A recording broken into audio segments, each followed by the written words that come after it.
asalaamaaleykum rahmatullah di leen nuyu di leen ziar di rafetlu seen teewaay ci waxtaanu tey bi. Le 9 août 2024 ci premier dajewu conseil supérieur de la magistrature sous l'ère Bassirou Diomaye Diakhar Faye son excellence président de la république génne na fa nag ay changements yu mag ci système judiciaire bi avec plus de 211 nominations mu nekk nag une nouvelle étape dans la réforme et la modernisation de la justice bi nga xam ni depuis les événements de 2021 ba 2024 appareil judiciaire bi sooxe woon na ci bu baax a baax à cause de l'instrumentalisation d'une partie de la justice par le régime Macky Sall pour discréditer, liquider, emprisonner bépp opposant bi nga xam ni da doon taxaw jàkkaarloog Macky Sall. li ñu koy toppee également mooy dafa am ay kuréel yoo xam ne bëri nañ wante suñu jàmbaaru police bi ak gendarmerie bi li ñu ci jot a gis mooy ñett ba ñeent mooy ñi ñuy wax mortel combat dossier boobu jaaroon na fi jàpp nañ leen d'ailleurs mooy APT bi nga xam ne ni moom lañ njëkk a def te bi mu ko defee li gaañu ci ay doomu sénégalais mat na daanaka fukk ak juróom-benn mooy appel bi mu njëkk a def. bi loolu amee également am nañ dossier boo xam ne force spéciale la force spéciale bi ñu ko génnee nit ñi sax commencé woon nañ di ridiculiser mbir mi naan affaire yi de force spéciale la mais en réalité les gens se sont rendu compte que ne bi ñu demee ba jëmmi jamono xam nañ ne ni force spéciale bindoo woon loolu mooy continuer di am parce que après gis nañ dossier commando gis nañ après dossier cocktail molotov ak événement yi nga xam ne nii ñoom ñoo amoon entre le 1er et le 2 juin 2023 te yooyu yëpp dañ ko jël di ko teg tey ci ndoddu Ousmane Sonko.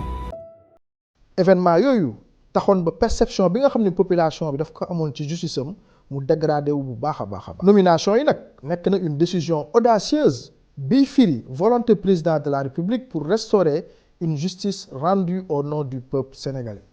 vidéo tey bi nag dañuy analyser yenn ci profil yu bees yi taxaw ci parquet financier bi mais également aussi sur la reddition des comptes gëstu bu baax a baax lii di rapport Covid-19.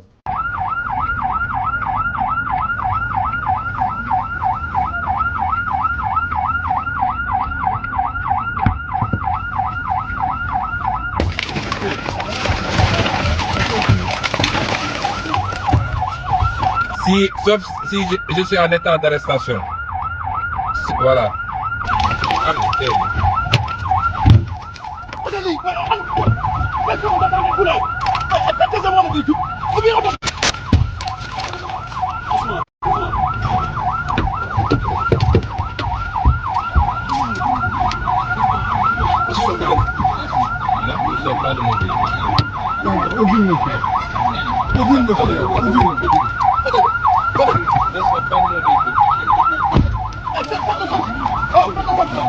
Je suis en état d'arrestation. Hein? Non. Est-ce que des forces ont le droit d'extraire quelqu'un de son véhicule? Hein? Moi, je pose la question avant. Monsieur, arrêtez de faire du sang. ñoo ko gisandoo ci nguuru Macky Sall diggante 2021 ba 2024 Sénégal traversé na benn crise institutionnelle sans précédent justice su Sénégal nag joué ci rôle bu mag a mag nekk un instrument privilégié de Macky Sall ak i ñoñam pour liquider xoxatal jaay doole ak tëj ses opposants société civile journalistes yi même des fois sax ay citoyens yoo xam ni da leen a jàpp uniquement parce que dañoo takk bracelet Pastef. Parce que je dirige une chaîne de télévision et de radio boo xam ne au moins 4 d'entre nos éléments jàpp nañ leen ñenn ñu yóbbu na leen kaso ñenn ñu garde à vue leen pendant des mois pendant des jours simplement parce que dañu wax seen xalaat Pape Ndiaye dem na fi kaso Cheikh Bara Ndiaye dem na fi kaso Thioro Maxu Mandela dem na fi kaso te ñoom ñëpp seen seul tort mooy dañuy liggéeyee Walfadjri di wax xëy na à l'époque loo xam ne da doon arranger le Pastef de Ousmane Sonko. Pape Sané garde à vue nañ ko fi pendant pratiquement 10 jours avant ñu koy libérer simplement pour avoir défendu le général Jean-Baptiste Tine man mii di wax ak yow j'ai été convoqué devant les enquêteurs de la sûreté urbaine de 10h à 19h simplement parce que je suis le directeur de Walfadjri amul leneen lu ñu ma doon reproché. D'ailleurs rapport Amnesty International fii ci Sénégal nee na lim bi toll na ci 60 morts dans les manifestations brutalement réprimées ak plus de 1000 individus emprisonnés pour des opinions politiques mais également disparition ak i mort mystérieuse yu mel ni Didier Badji Fulbert Sambou Mankabou. 2000 grenades lacrymogènes 1000 balles ñu tiré ko ca Ziguinchor ay nit dee nañ fii ci Ngor ay nit dee nañ ci Kër Massar du 14 personnes dee woon nañ fi jusqu'à présent kenn xamul lan moo ko waral lan moo tax enquête yi warul. ma ci yokk ne monsieur le ministre Fulbert Sambou ak DJ Badji enquête yi fan la toll pour ñu xam lan moo leen rey wala bokk li ñuy wax naan Moussa Fall dafa leen sotti acide ñu disparaître tranquillement est-ce que effectivement dañu leen xëpp acide wala lan la. may wëlbati di laajte ne gis nañ fi à Ziguinchor ambulance def ay policiers may laaj monsieur le ministre ndax yow ak sa gouvernement yéen a santaane ay policiers dugg ci ambulance pour mën a jege ji ay manifestants pour mën a. lii lépp pour bañ Ousmane Sonko ak parti Pastef mën a opposé wu bokk ci ay élection popularité ak leadership Ousmane Sonko en réalité moo doon dérangé car population sénégalaise et surtout la jeunesse sénégalaise ñoo ko jox bopp justice bi waroon protéger les droits fondamentaux mu mujjee doon nag le bras armé de l'exécutif du justice bi yëpp nag ndax foo dem nag am na ay nit yu intègre. waa justice nag laay waxal magistrats yi nañu respecter peuple bi magistrats yi vous nous avez trop fait souffrir yéen a ñuy tëj ci lu dul dëgg yéen a ñuy persécuter ci lu dul dëgg bi ñu commencé politique ba léegi loraange sur loraange suñu waxee ngeen ne respect de l'institution judiciaire waaye est-ce que institution judiciaire respecté nañu est-ce que suñu respecté woon lii dina am li ko waa ji waxee rek dossier bi warul woon génn section de recherche procureur Bassirou Gueye fen ci ay fen yu ko neex def ci lu ko neex juge Maham Diallo def ci lu ko neex foog ngeen ne ñun dinañ dem toog ay juge ñu tànn naan dañuy juger ñun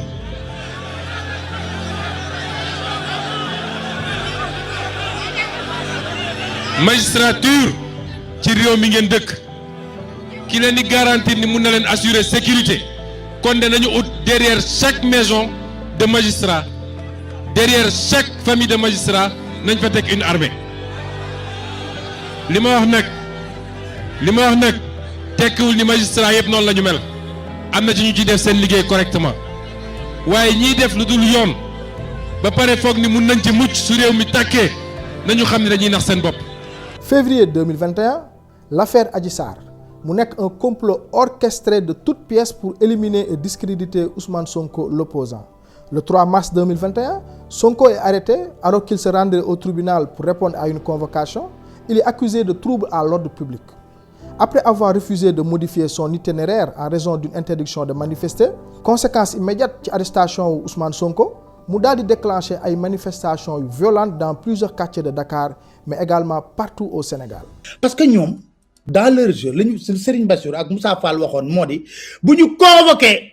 Ousmane Sonko rek comme il est fougueux day ñëw wuyu pour laver son honneur mais boobu dafa xamul ne ay njàccaar lañ ko séq ak man de bokk naa ci ñu wax ne Ousmane Sonko bul wuy ji imposer leen ñu lever ses immunités parlementaires on est dans une république du yomb c'est un combat politique voilà man bokk naa je l'assume au nom de quoi on convoque un député sans lever son immunité parlementaire gis nga niñ bëgg ay ñoom Cheikh Bara Dolly dinaa ci dellu si waat noonu lañ bëggoon a def Ousmane Sonko ci moom mu géree lu dem Moussa Fall loolu la gëmoon sëñ Bassirou dafa loolu ñu ne commandant bañ nga bindal convocation bi loolu la ñu bëggoon far nag fan dem xaar waa ji tegg leen ndànk parce que waa ji dina déglu tamit Ousmane Sonko dina déglu tamit boo koy wax yéen yi exiger leen ñu lever seen immunité nu am nag waa ji dóor leen benn galgal go boo xam ne il a le temps de préparer le combat politique contre eux looloo tax mars 2021 Sonko duggul kaso. Du 4 au 5 mars 2021 émeutes yi tàmbale partout au Sénégal manifestations yi nag tàmbalee jël ay ampleur avec des scènes d'affrontement entre jeunes et forces de l'ordre. Gouvernement Macky Sall accusé manifestants yi d'actes de vandalisme et de destruction de biens publics et privés. Bilan au 8 avril 2021 le bilan établi par les autorités fait état de 9 morts du côté des manifestants mu nekk nag lu tragique. Macky Sall daal di comprendre rapidement que ni mu liquidé woon politiquement Khalifa Sall ak Karim Wade cette fois-ci loxoom taq na deret mu jur nag benn engrenage bu plongé Sénégal de 2021 à 2024 avec plus de 60 morts selon le rapport Amnesty International et plus de 100 détenus politiques, des cas de torture et de disparition comme l'affaire Didier Badji ak Fulbert Sambou. Mais également mun nañ noter l'affaire Mankabou ou bien l'affaire encore Pape Abdoulaye Touré arrêté en juin 2023 brutalement battu par les forces de l'ordre après que ñu gis benn photo Ousmane Sonko ci téléphone am. kenn yónniwu ma jox naa la sama téléphone vérifié nga kenn yónniwu ma j'avais librement à mes préoccupations ñu jàpp ma mu ne accawaat gars yi commencé dóor man daal dóor nañ ma ba benn moment di fàttali ne 23h maa ngi ci ay loxo maa ngi ci seen loxo déjà ba presque 2h moins te amul benn moment bu ma toog noppalu amut 23h ba 2h moins 2h du matin ñu ngi may torturer après ci laa jékki saay parce que dañoo bëri wër ma nervi yeeg gendarme yi yëpp ñoo ànd def coalition doon ma torturer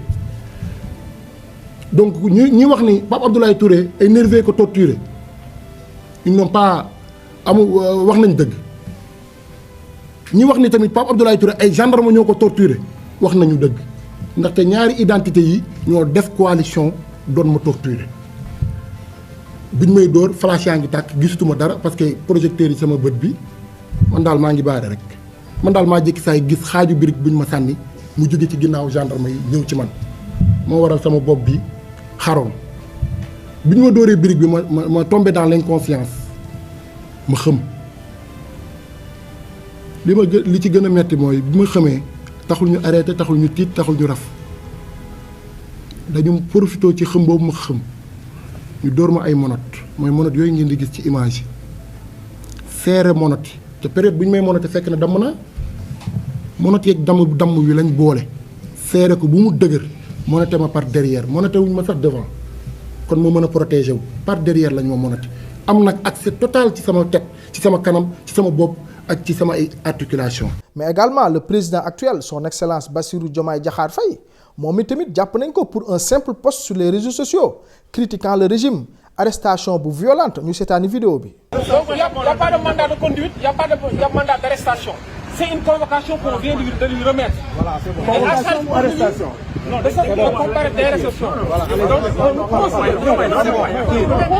qu'il vient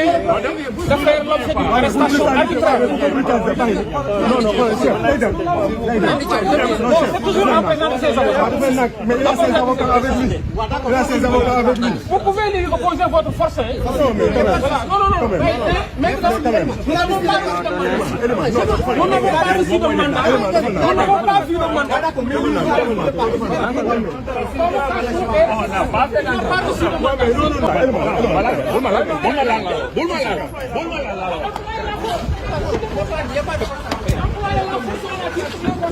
Les Sénégalais le sachent. Ils sont en train de l'enlever. Parce que Diomaye Faye vient d'être enlevé ici au niveau des impôts et domaines. Vous l'avez enlevé. Mais c'est bon, allez-y. Vous l'avez enlevé. N'importe quoi. Arrestation yi dañuy inscrire nag ci benn stratégie de large répression organisée par Macky Sall et ses lieutenants pour éliminer leur opposant principal Ousmane Sonko ak parti Pastef ak ñi nga xam ne tey jii ñu ànd ak Ousmane Sonko am potentiel. Et d'ailleurs l'actuel ministre de l'Intérieur à l'époque haut commandant de la gendarmerie à 3 mois de sa retraite Jean-Baptiste Tine a été démis de ses fonctions par le président Macky Sall ñu déglu extrait audio RFM bi. koy dooree ak lu waral njiitu réew mi Macky Sall daal di teggi ci bopp au commandement bu gendarmerie kii di général Jean-Baptiste Tine mi nga xam ni ci weeru sattumbar wi di ñëw la fas yéene dem à la traité loolu nag mbir mi njiitu réew jël boobu dogal remplacer ko mbir mi mel ni sax ak dàq la bokk na ca la ñu yaakaar ni moom mooy war lu ni mel ñaari kër yi njiitu réew mi nga xam ni lakk nañ ko waaye tamit nervi yi nga xam ni moom mooy ànd ak njiitu réew mi Macky Sall ci tournée mbirum Ousmane Sonko ak Adji Sarr tamit mel na ni laal na ci lankatu ko RFM Makumba Bey. général Jean-Baptiste Tine daa waroon a dem retraite fii ak ñetti weer septembre waaye président de la république mujjul mënatee xaar loolu néew na loolu nag lu muy am ci histoire gendarmerie ci xibaar yi ñu ci jot bëri na mbir yu tax président de la république gaawal wàcce gi mu wàcce au commandant gendarmerie bokk ci ñaari këram yi nga xam xam ni song nañ leen genn ga nekk Fatick geneen ga nekk Ndouloumadji te gendarmerie moo leen war a wattu rax ci dolli mbiri nervi yi nga xam ni ñoo topp président de la république au commandant bi wax na lim ci xalaat waruñoo dem ci tournée bi mujjantal bi ñu gis leen ñu bokk ci ba pare nit ñëpp ñaawlu ko leneen loo xam ni bokk na ci li sànq général bi mooy ñetti junniy gendarme volontaire yi nga xam ni ay contractuel lañ war a doon ñu war leen a recruter général bi dafa ni woon nag lépp dañ koy jaarale ci ni ñuy recruter ay gendarme te fekk booba ci biir parti bi waa APR am na ñoo xam ne dañu yaakaar ne ñoom itam war nañ cee am ay quota leneen lu ci dolliku mooy li yóbbu woon directeur généralu police bi émeute yow woon ci biñ wooloo Ousmane Sonko ci mbiri Adji Sarr yi mu wane woon ni kaaraange gi fattul niñ ko foogee dem gi général gi dem ni mu dajee ak dàq gi ñu dàq capitaine Touré ñu ñuy xamal ni général bi musul woon a bëgg ñu sanctionné ko sanction yu metti yi ci taarixu gendarmerie wu Sénégal nag bi mooy ñaareelu yoon au commandant gendarmerie dem ba jub à la traité ñu daal di koy wàcce général Pathé Seck bi Ablaye Wade di soog a ñëw ci jamonoy alternance beneen bi ci armée bi la amee woon muy général Pape Khalil Fall ñetti weer a ko dese woon Ablaye Wade moom itam dindi ko ndax généralu Guinée Bissau ba Tagma Nawey moo dàqoon Salif Sadio sàkku ci Sénégal ndimbal xamuñu nu armée bi def bañ ni Salif Sadio jaar na ci géej gi bay yegg Gambie palug Moussa Fall gii nag ñu bëri biñ ko déggee démb bett na leen jaaxal leen ñu ne lii tax itam muy gën a metti ci général bi ñu wàccee mooy président de la république defewu ko bureau Ndakaaru ci région la ko fekk te loolu néew na lu muy am muy loolu ñu def ci décret bi fee amatam mu nekkoon l'enquête pour Macoumba Beye ci biir xibaar yi. Le 28 juillet 2023, à l'approche des élections présidentielles, ñu jàppaat Ousmane Sonko, principal opposant au président Macky Sall et leader du parti Pastef à son domicile à Dakar. Encore une fois, ay accusations yu légères.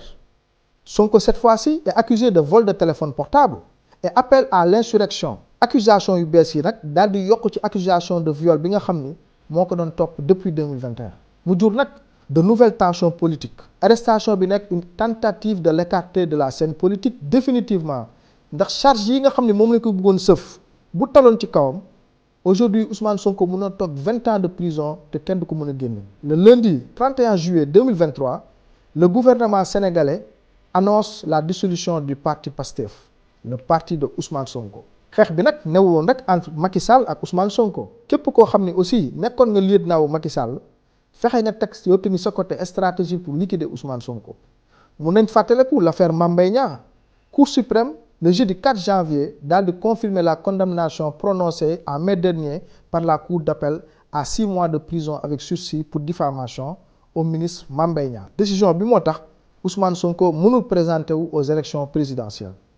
ndax boo xoolee. Première tentative accusation de viol bi nga xam ne jàllul bi ñu tegoon ci Ousmane Sonko finalement dafa mujjee këpp ci ñi ko doon def ñu ñëwaat à la charge avec Mame Mbaye Niang mooy accusation de diffamation yi accusation boobu nag la gars yi pousse pour écarter Ousmane Sonko ci élection présidentielle lii lépp justice ba woon da cee nag jouer rôle bu am importance. moo tax sénégalais yi fippu le 23 mars 2024 avec 54,28% ñu daal di fal nag le président Bassirou Diomaye Diakhar Faye. pour lii bañ a amati Sénégal ndax justice c'est un pilier essentiel bu am importance capitale pour la cohésion sociale mais également justice moo war a nekk la gardienne des valeurs et principes fondamentaux de la démocratie. Son Excellence Bassirou Diomaye Diakhar Faye mu am volonté ferme ak engagement pour delloo justice indépendance am ba tax na bi mu joxee Ousmane Sonko pour mu former gouvernement bi Ousmane Sonko le premier ministre daal di choisir Ousmane Diagne pour mu nekk ministre de la justice. Ousmane Diagne, le ministre de la Justice actuel, moo ngi juddu en 1965, le 1er janvier 1965. mu nekk nag un magistrat très respecté qui a su se distinguer par son intégrité et son indépendance tout au long de sa carrière. nekkoon na fi ancien procureur de la République, géré na avec rigueur des dossiers très sensibles, notamment en tant que procureur général près de la Cour d'appel de Saint-Louis en 2019. Donc le président de la République def un choix qui incarne la volonté de promouvoir une justice indépendante et équitable au service des Sénégalais et non une justice au service de l'exécutif. moo tax nomination yi am le 9 août 2024 c'est une suite logique à la suite des assises yi amoon le 28 mai 2024. ñu déglu ji discours président de la République au moment ñu koy remettre le rapport final des assises de la justice le jeudi 4 juillet 2024. mu am nag 30 recommandations au président Bassirou Diomaye Diakhar Faye sur les réformes prioritaires à mener dans le secteur de la justice. di leen wax ne rek liggéey gii ngeen liggéey du bokk ci rapport yi nga xamante ne dañ koy joxe ba pare dugal ko ci claque ci tiroir yi. ma bëggoon rek fàttali Sénégalais yi man Bassirou Diomaye Faye président de la République du Sénégal xam naa fan laa jaar ba toog fii du ci pexe du ci amul benn pexe boo xamante ne ut naa ko pour toog fii donc du ma ut pexe pour des parce que pexe desloowul ful nit pexe taxul toog fii lenn rek laa ameel Sénégalais yi ci temps bi nga xamante ne moom la ma yàlla natal ci fii ma toog mooy naka laay def ba lépp li nga xamante ne mën nañ ko soppi bu ma fi doo jóge ñu def ci jéego yoo xamante ne ku ciy ñëw tamit loo ciy compte na fekk ne sori na kon lu ngeen déggoo ci rapport bii lu ngeen ci déggoo te mu nekk loo xamante ne ñi nekkoon ci jam ñaajo ak ñi nekkoon ci plateforme bi ak ñi nga xamante ne ñooy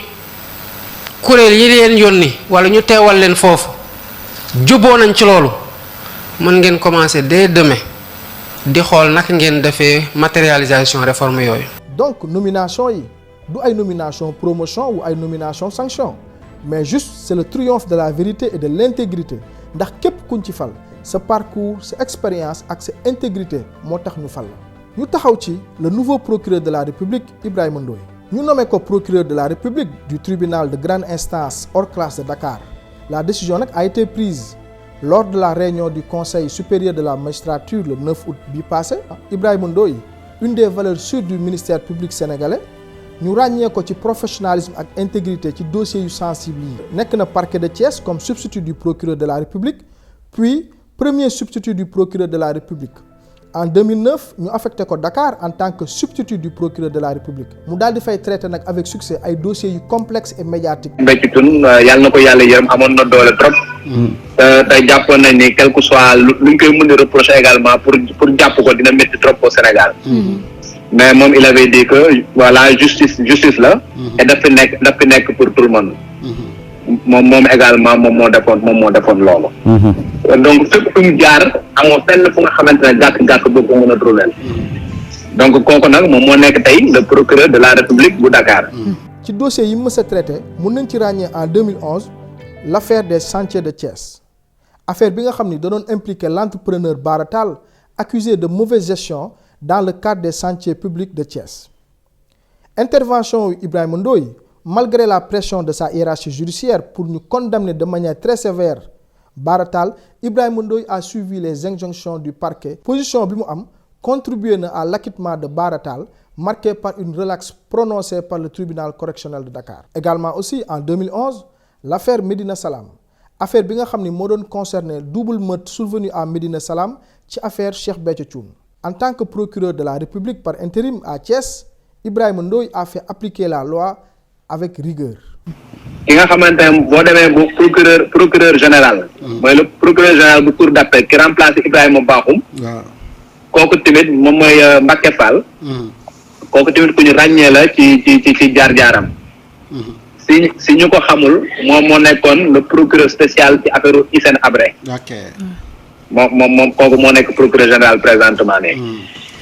donc kooku wax dëgg yàlla parquetier la bu nga xamante ne ci parcours am yëpp également amul gàkk-gàkk.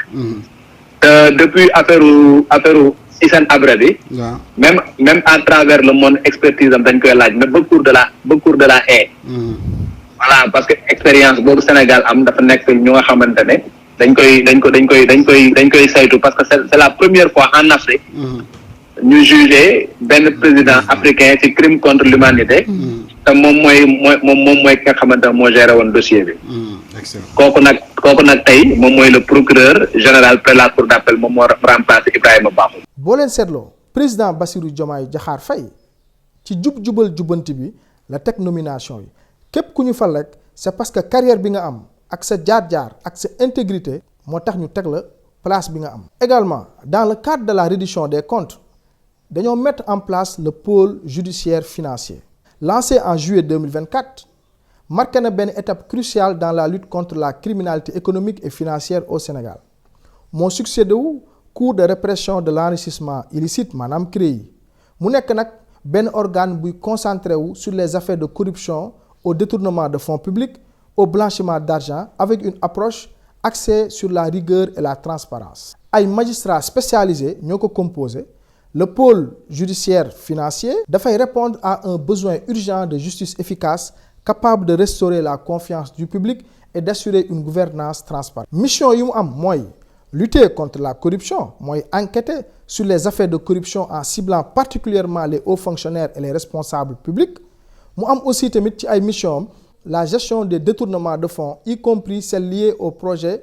d'infrastructure et la gestion du Covid-19 par exemple, mais également aussi xeex blanchiment d'argent, détecter et poursuivre les activités de blanchiment d'argent pour protéger l'intégrité du système financier sénégalais. Ci nomination yi composé le pôle judiciaire financier mun nañ ci ràññee Pape Ham Diop, président de la chambre d'enrichissement illicite, moom mooy diriger les enquêtes sur les affaires de corruption et d'enrichissement illicite. El Hadj Alioune Abdoulaye Sylla,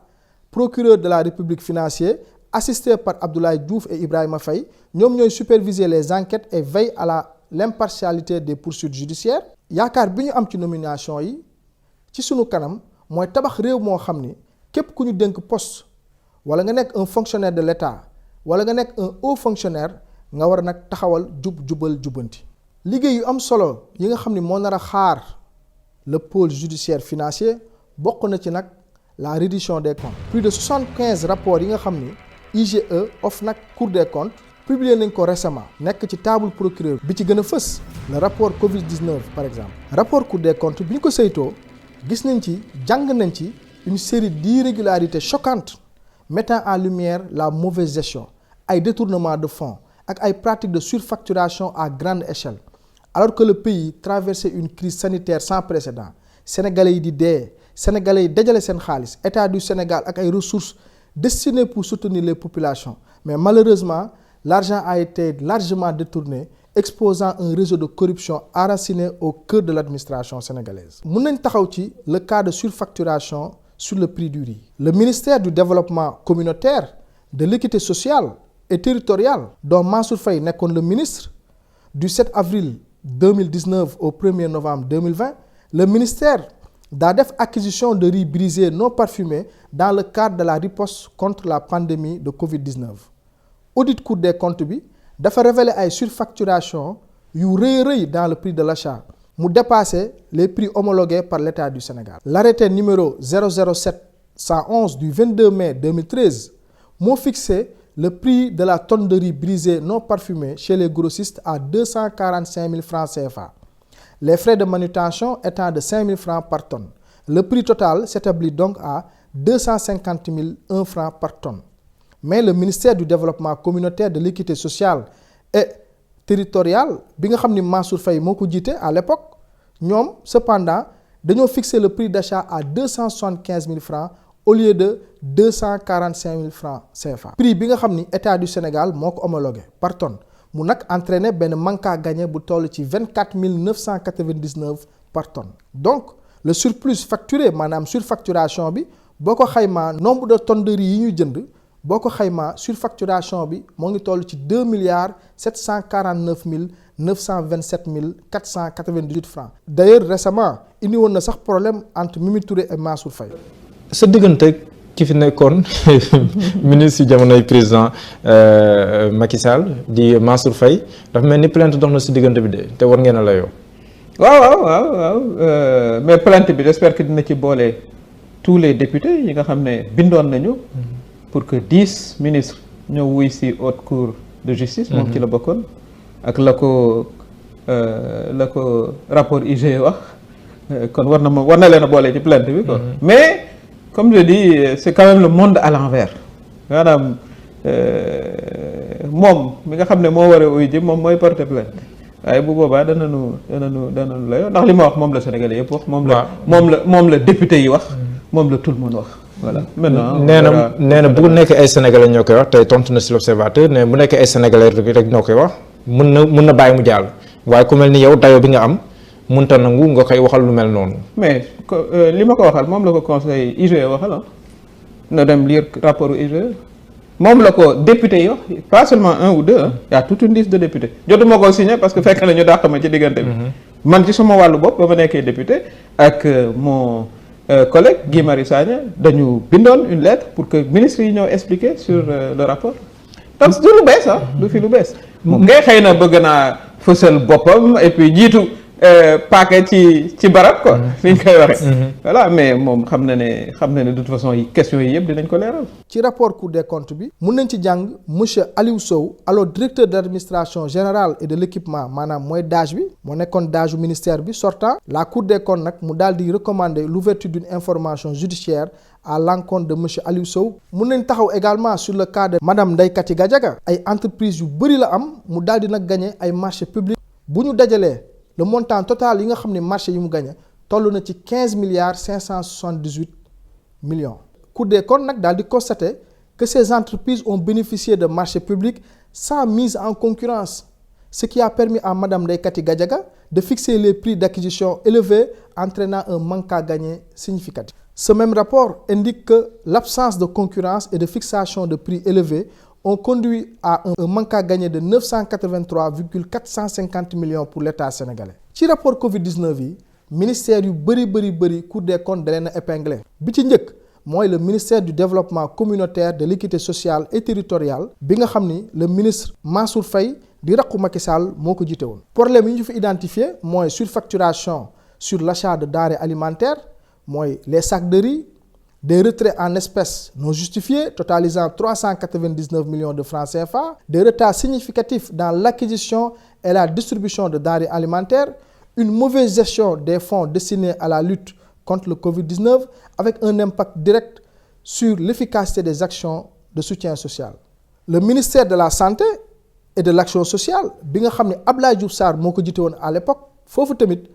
nee nañ fa l'attribution de marchés publics sans mise en concurrence pour l'achat de matériel médical et d'équipements de protection individuelle, ay surfacturation impliquant des entreprises liées à madame Ndeye Kati Gadiaga lu toll ci 15 milliards avec un manque à gagner de 983,450 millions pour l'État.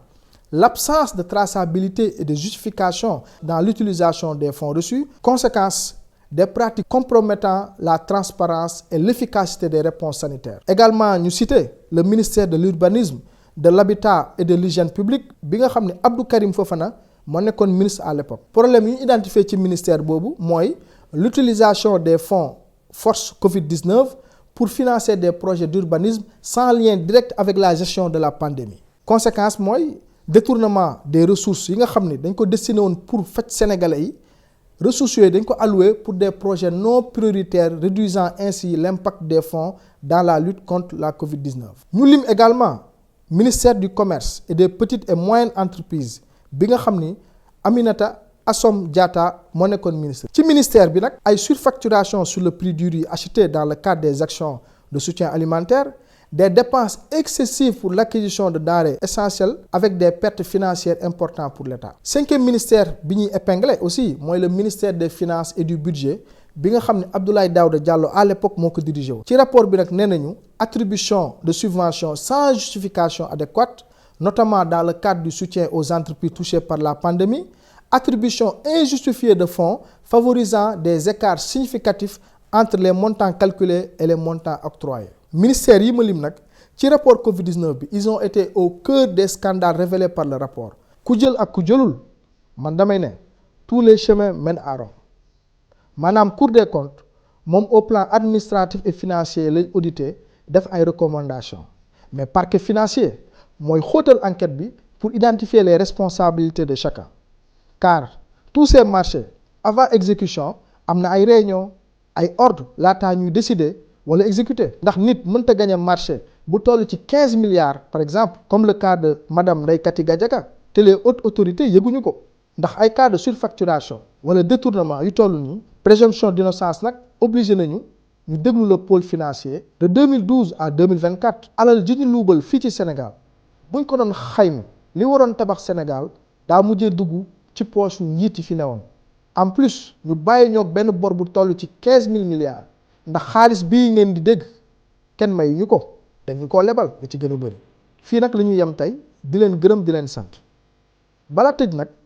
en tant que président du mouvement Sénégal Dignité pour tous liggéey bi ñu sumb nag pour liggéeyal président de la République ci sunu biir mouvement képp kuñ ci bëgg a jàppale wala nga rejoindre sunu mouvement Sénégal Dignité pour tous